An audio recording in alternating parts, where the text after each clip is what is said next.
Welcome back to Radio Entrepreneurs. I'm Jonathan Freedman, and our next guest up is David Visco, president of 5S Store. Welcome, David. Hey, thanks for having me today.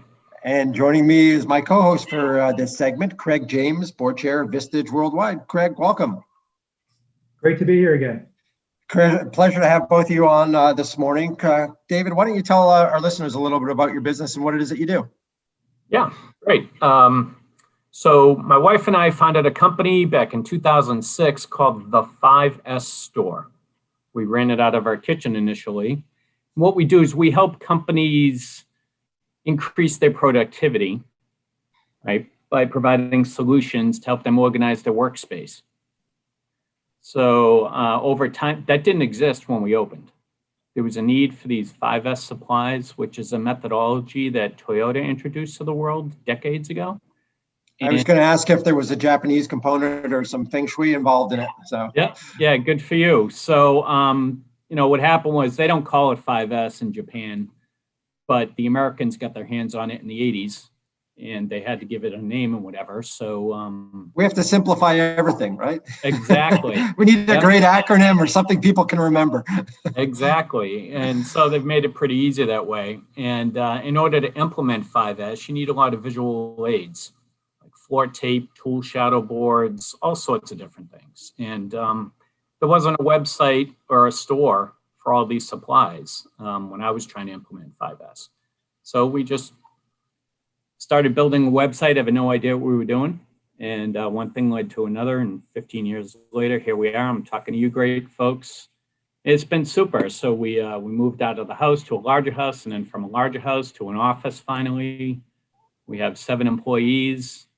And we're doing pretty well. It's fantastic. And along with having an online store, we also do consulting and coaching. So I'll go out to a facility and help them implement 5S. Or if they've implemented it and it hasn't gone well, I'll help them get it going again. That was what I was going to ask. So how much of your business is product-based versus the consulting part of it? Is it a mix, and has that mix changed in the midst of a pandemic? All of those types of things. That's a good question. Very good question. So, most of our business has been product sales, but that's by choice, because I'm not one that wants to travel the world being a consultant 50 weeks out of the year. I do probably half a dozen or so a year. In 2021, I'll probably be doing a dozen or more. So we're definitely stepping that up. What happened right before COVID hit was there was actually a spike before COVID hit where people were asking me to come in and help them get 5S going. Then COVID hit and it just slowed all the way down. Nobody was traveling, of course. So we started adjusting a bit, doing more like virtual coaching and support. But now as the vaccine is in people's minds and people feel more comfortable and they think things are going to finally turn to normal, we begin a lot more requests for hands-on consulting and traveling around. Product sales, for the year, they were down about 25% because of COVID compared to 2019. But it could have been a heck of a lot worse for sure. Because people scaled back those type of implementations, which is ironic because you actually kind of need it. You need to be even more efficient, more productive as you're furloughing people and demand is down and whatnot. But it's been an interesting ride. So is your customer base a mix of individuals who have perhaps home offices or independent, or is it largely corporate in nature? No, it's mostly corporate, large manufacturing companies. Actually, all sizes of manufacturing companies. We have over 25,000 customers. Just about any manufacturing company that you've heard of, we are customers for ours. And I'm curious, how do they come to the realization that they need your products or services? Because it's not something I think the average person thinks of at the top of their head is how we organize in our office and how are we functioning. But perhaps there's enlightened CEOs, or how are people coming to you generally? Well, truth be told, most people find us on Google. So some way or another, they've heard about 5S, and 5S is part of the lean manufacturing mindset and toolkit. So a lot of folks in the manufacturing world are familiar with lean now, whereas maybe 15 years ago, they weren't as, wasn't as popular as it is today. So now it's kind of part of the out of the glossary, if you will, for process improvement for manufacturing companies. So it's much well known. Yeah. Excellent. Mm-hmm. And you want to give us a little taste of the 5 S's? You want to share some of that so that people listening have some idea, and maybe if it applies to them, they just want to reach out? Yeah. I'll give you a real quick rundown. So there's 5 words, like an acronym, right? So there's the first S is sort. So that's where you sort and kind of organize, get rid of everything that you don't need on the manufacturing floor. Then the next one, set in order. So that's where you organize your workspace. Use floor tape, tool shadow boards. That's where most of our business comes from. The third S is shine. So that's where you set the place up so that, let's say a piece of equipment is breaking down, but it's filthy and it might be leaking. Well, you're not going to know it's leaking because it's dirty, right? If you use shine, in that case, you would clean the equipment and make it look as new as possible. And if there was a leak, it would be evident. So shine helps irregularities shine to the surface, if you will. Then you got standardized, where you put standards in place. Everybody knows exactly what's expected of them. And sustain, which is most people consider the hardest S, is keeping it going. A lot of companies start and stop 5S. Most companies start and stop, and they'll come back and do it again. So I'd imagine that's part of building that habit, making sure that it's habitual and making sure that people come back to it and it's top of mind and it's something that they instinctually do because it's a learned habit. That's exactly what sustain is all about, is making 5S a habit. So you're not even thinking about it. Excellent. Some companies have also thrown a 6th S in there, us Americans again, for safety. You need the E for excess. That's what we do. Excess. There you go. Yeah. And is it something of a philosophy that you generally see in your clients that is a top-down type of thing? So is it start at the leadership level, or is it very often somebody in a perhaps in a manufacturing setting, a director of operations, somebody on the floor that says, hey, we got to reorganize this place. We got to see. So what is the typical entry point, or is there one? Yeah, that's a great question. It's kind of funny, actually. A lot of it will come from CEO or president or somebody that happened to see something on the internet and say, oh, this looks cool, right? And then they just hand it on over to a middle manager, an operations manager, maybe director level and whatnot. And then they'll get the people together and then they'll shove it on people. Well, that's the wrong way. And that's why it fails all the time. The senior management needs to be heavily involved in it, not just pass it off.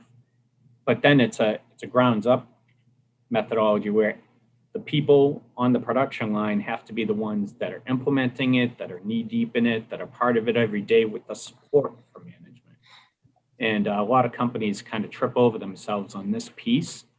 And it's actually what I'm talking about in my next book, because I do have a book and I'm in the midst of writing a second one that's going to touch specifically on that subject.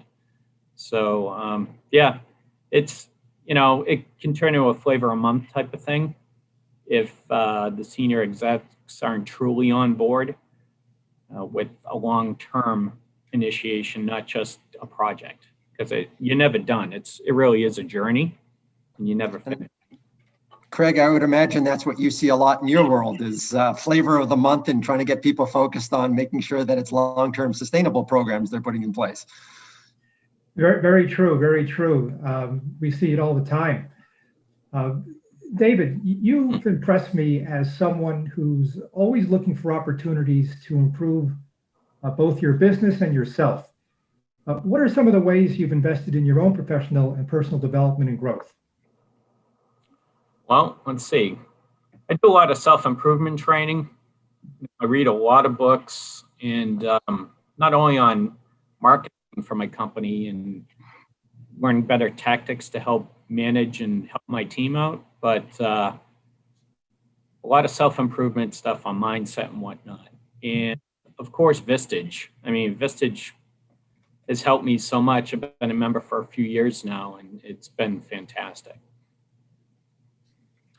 Yeah, I know you've been involved with things like Toastmasters and the One Thing, 411. Can you tell us a little bit about those? Yeah. Well, with Toastmasters, I reached out to them because we're doing a lot more virtual training these days and webinars and that type of thing.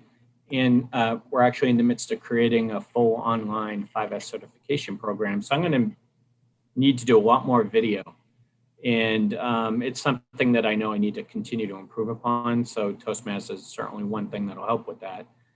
And then, there's a lot going on in my business. So I've always been trying to find the best way to organize my day and all the plans that we have going on. And I found that the one thing methodology, which is a book that most people are aware of these days, works really well, whereby you really plan out your year, but you focus on just one thing as being your ultimate goal. And then you break it down to the monthly level and then the daily level, and you update it every single week. And I found that's worked really well, keeping me on task.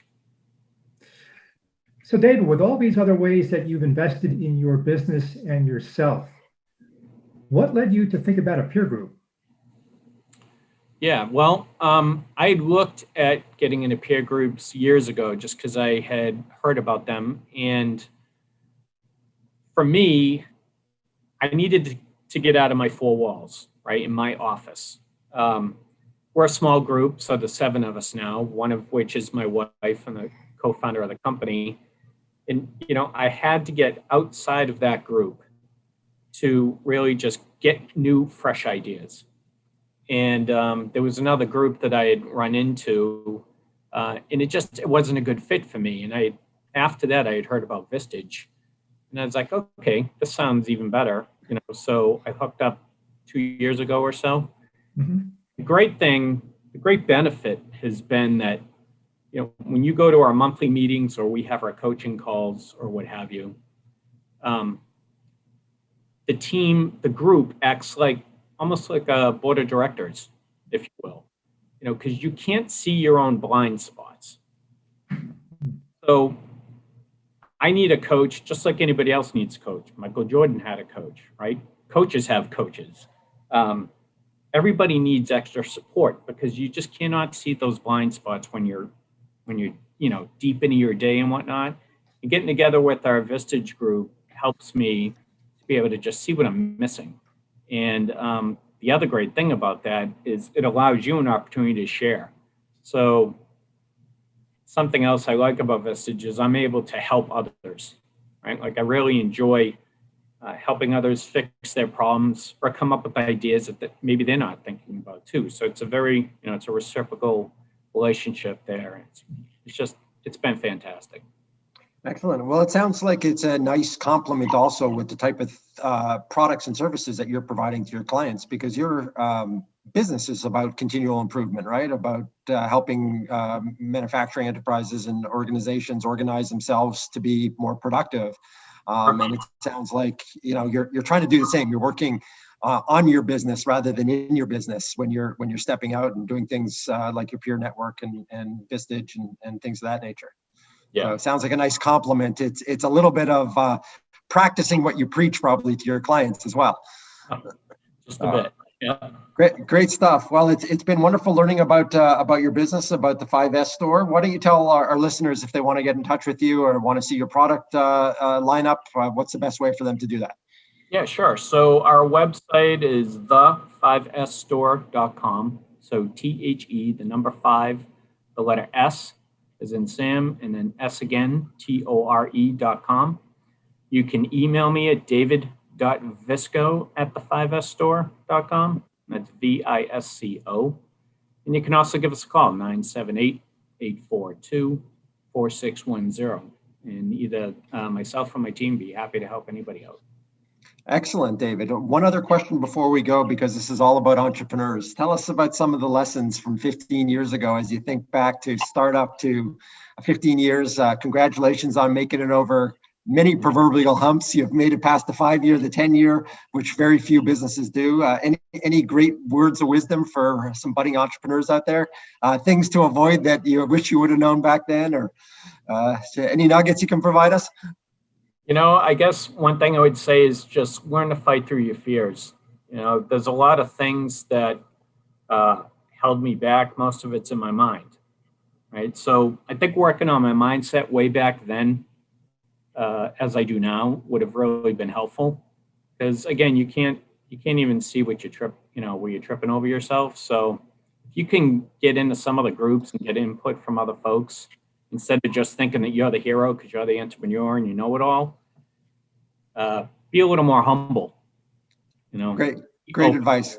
Great suggestion. And also recognize that most of us are self-limiting, right? If we take the impediments away, we can do a lot. That voice in our head is just full of doubt. Yep. So absolutely. Excellent stuff. Our guest has been David Visco, president of the 5S store. It's been a pleasure having you on Radio Entrepreneurs, and Craig James, board chair of Vistage Worldwide. A pleasure having you co-host as well. Great to see both of you gentlemen. I appreciate you coming on Radio Entrepreneurs. Thank you very much. Happy to have been here again. Great. And we'll be right back with another segment on Radio Entrepreneurs.